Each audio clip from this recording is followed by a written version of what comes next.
গরমে কি নাজেহাল অবস্থা। এই গরমে নাজেহাল অবস্থা থেকে মুক্তি দিতে আমরা নিয়ে এসেছি এই মিনি কুলিং ফ্যান। দেখতেই পাচ্ছেন মিনি কুলিং ফ্যান থেকে কিন্তু খুব সুন্দর করে বাষ্প বাতাস বের হচ্ছে এবং এই বাতাসটা কিন্তু অনেক বেশি ঠান্ডা। এটা কিভাবে ইউজ করতে হয় আপু দেখিয়ে দিচ্ছি। এই যে দেখতে পাচ্ছেন, এটা খুলে সুন্দরভাবে এখানে যদি আপনি পানি দিয়ে দেন, এখানে যদি বরফের পানি অথবা ঠান্ডা পানি অ্যাড করেন তাহলে তো কোনো কথাই নেই, খুবই ঠান্ডা বাষ্প বাতাস বের হবে অ্যান্ড আপনি কিন্তু একদমই কুল হয়ে যাবেন। এখানে হচ্ছে পানিটা একদম ভরাট করে দেন হচ্ছে এটা হচ্ছে লাগিয়ে দিবেন। এখানে লাইটের সিস্টেমটা রয়েছে, আপু একটু দেখাই।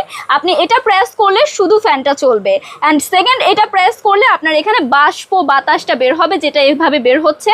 অ্যান্ড আপনি এখানে প্রেস করলে এখানে সুন্দর সুন্দর 3-4টা লাইটের সিস্টেম রয়েছে, লাইটগুলো জ্বলবে। এটা অন্ধকারে কিন্তু খুব সুন্দর করে লাইট জ্বলবে। অ্যান্ড এখানে কিন্তু আমাদের একটা ইউএসবি কেবল রয়েছে, এটা দিয়ে কারেন্টের লাইনের মধ্যে আপনি অ্যাডজাস্ট করে দেন হচ্ছে গিয়ে এটা চালিয়ে ফেলবেন। অ্যান্ড এটা কিন্তু আপনাকে দিবে খুব সুন্দর ঠান্ডা বাতাস অ্যান্ড বাষ্প বাতাসটা কিন্তু অনেক বেশি ঠান্ডা। যদি বরফ অ্যাড করে দেন এখানে পানির সাথে তাহলে আরও বেশি ঠান্ডা লাগবে। সো অর্ডার প্রেস করতে এবং অর্ডারটা কনফার্ম করতে হলে জাস্ট টেক এ স্ক্রিনশট, একটা করে স্ক্রিনশট নেবেন এবং এটার প্যাকেজিংটা একটু শোকেস করে দিই। খুব প্রিমিয়াম একটা প্যাকেজিং পেয়ে যাবেন। প্যাকেজিংটা দেখতে পাচ্ছেন খুবই প্রিমিয়াম যাচ্ছে, আমরা খুব প্রিমিয়াম প্যাকেজ করে দেন হচ্ছে আপনাদেরকে দিব।